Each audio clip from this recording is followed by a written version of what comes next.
আসসালামু আলাইকুম everyone. Naim moms কিচেনে আপনাদের সবাইকে জানাই স্বাগতম। আজকে আমি আপনাদের সাথে শেয়ার করব কালারফুল পাটিসাপটা।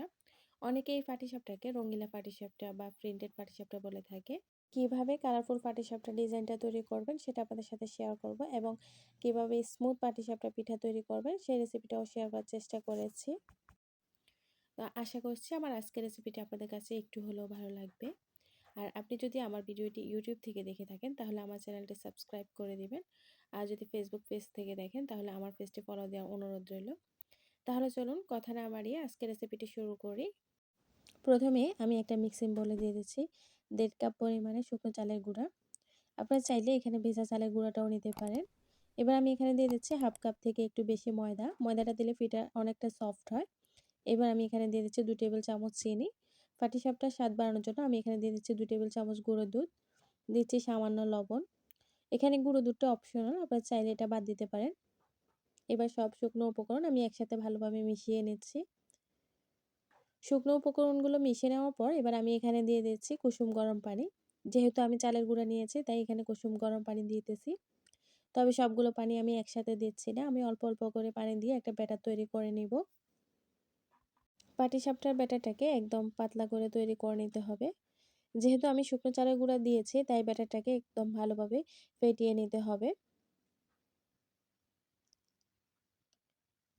ব্যাটারটাকে ভালোভাবে ফেটিয়ে নিচ্ছি আর আমি অল্প, অল্প করে পানি দিয়ে ব্যাটারটাকে ভালোভাবে মিশিয়ে নিচ্ছি।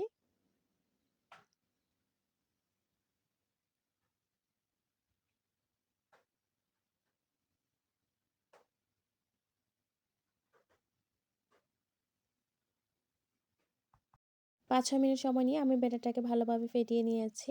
এবার আমি ব্যাটারের কনসিস্টেন্সিটা আপনাদেরকে দেখিয়ে দিচ্ছি।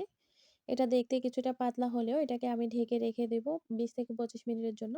তখন এটা একদম পারফেক্ট হয়ে যাবে। এবার আমি এখান থেকে কিছুটা ব্যাটার একটি বাটিতে তুলে নিচ্ছি।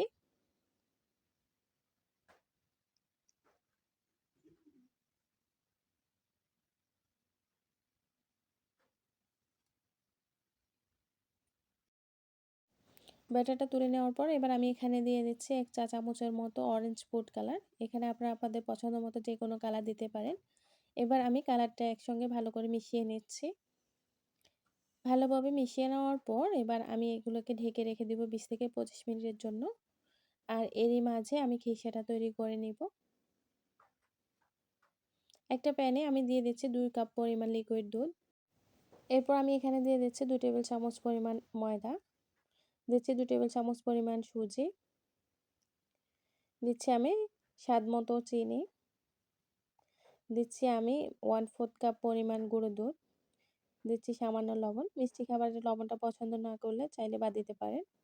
আর চিনিটা আপনারা আপনাদের পছন্দ মতো বা স্বাদ অনুযায়ী দিতে পারেন। সব শুকনো উপকরণ আমি দুধের সাথে ভালোভাবে মিশিয়ে নিচ্ছি যেন কোনো লাম্পস না থাকে।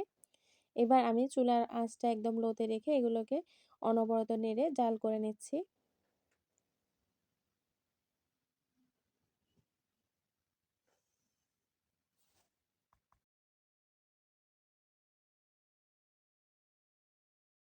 চুলার আঁচটা একেবারে লোতে রেখে আমি খিসেটাকে ৩ থেকে ৪ মিনিটের মতো জাল করে নিয়েছি। এটা কিছুটা ঘন হয়ে এসেছে, তবে আমি এটাকে আরো কিছুটা ঘন করে নেব।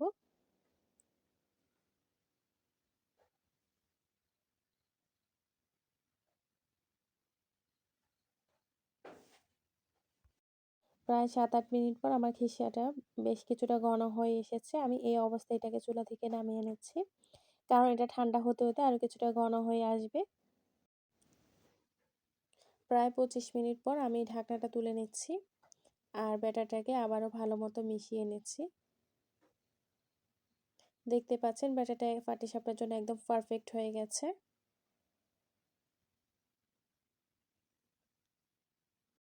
একইভাবে আমি কালার ব্যাটারটাকে নেড়েচেড়ে ভালোমতো মিশিয়ে নিচ্ছি আবারও। ব্যাটারটা ভালোমতো মিশিয়ে নেওয়ার পর এবার আমি এরকম একটা সসের বোতলে ব্যাটারগুলোকে ঢেলে নিচ্ছি। এবার আমি পিঠাগুলো তৈরি করতে চলে যাচ্ছি। চুলায় আমি একটা প্যানে সামান্য তেল ব্রাশ করে নিচ্ছি। এবার আমি কালারফুল ব্যাটারটা হাত দিয়ে ঘুরিয়ে, ঘুরিয়ে একটা রাউন্ড করে নিচ্ছি। আপনারা আপনাদের পছন্দ মতো যেকোনো ডিজাইন দিয়ে তৈরি করতে পারেন। ব্যাটারটা দেওয়ার ৩০ থেকে ৪০ সেকেন্ডের মধ্যে এটা একদম সিদ্ধ হয়ে আসবে।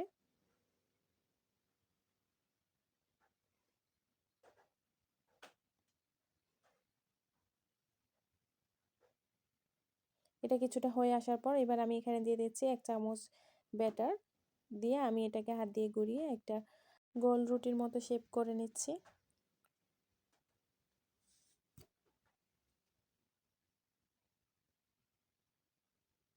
উপর পাশটা যখন কিছুটা টেনে আসবে তখন আমি এখানে দিয়ে দিচ্ছি খিরসা।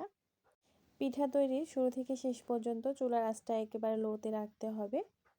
এবার আমি যে পাশে খিরসাটা দিয়েছি সেই পাশটা স্প্যাচুলা দিয়ে আমি ফোল্ড করে নিচ্ছি। পাটিসাপটাটা ফোল্ড করে নেওয়ার পর আমি এই পাশ ও পাশ উল্টিয়ে একটু সেঁকে নিচ্ছি। এবার আমি এটাকে উঠিয়ে নিচ্ছি। আপনাদের বোঝানোর সুবিধার্থে আমি আরও একটা পিঠা তৈরি করে দেখাচ্ছি। প্রতিবারই প্যানটাকে একটু তেল দিয়ে ব্রাশ করে নিতে হবে।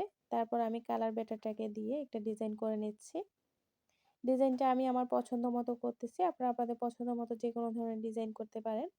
প্রতিবারই ব্যাটার দেওয়ার আগে একটা বিষয় লক্ষ্য রাখতে হবে। ব্যাটার দেওয়ার আগে ফ্যানটা যেন বেশি গরম না হয়। ফ্যানটা যদি বেশি গরম হয় তাহলে পিঠার ব্যাটার দেওয়ার সাথে সাথে এটা গায়ে একদম ছিদ্র ছিদ্র হয়ে যায়, যেটা দেখতে একদমই ভালো লাগে না। ছোট ছোট এই টিপসগুলো ফলো করলে আপনাদের পাটিসাপটা পিঠাগুলো হবে একদমই স্মুথ, যেটা দেখতেও সুন্দর লাগবে আর খেতেও ভালো লাগবে। পিঠাটা উপরটা কিছুটা হয়ে আসার পর এবার আমি এখানে দিয়ে দিচ্ছি কিছুটা খিরসা। আমি যে পাশে খিরসা দিয়েছি সেই পাশটা ফোল্ড করে নিচ্ছি।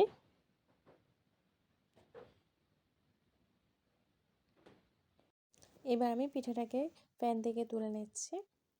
দেখতে পাচ্ছেন কোনো রকম ছিদ্র ছাড়া একদম স্মুথ আর পারফেক্ট পাটিসাপটা পিঠা তৈরি করে নিয়েছি। আমি একদম সহজভাবে আজকের রেসিপিটি আপনাদের সঙ্গে শেয়ার করার চেষ্টা করেছি। আশা করছি আমার আজকের রেসিপিটি আপনাদের কাছে একটু হলেও ভালো লেগেছে। আর ভালো লাগলে প্লিজ আমার চ্যানেলটি সাবস্ক্রাইব করে অবশ্যই আমার পাশে থাকবেন এবং আমার ফেসবুক পেজটি ফলো দিয়ে রাখবেন। বিদায় নিচ্ছি আজকের মতো। আসসালামু আলাইকুম।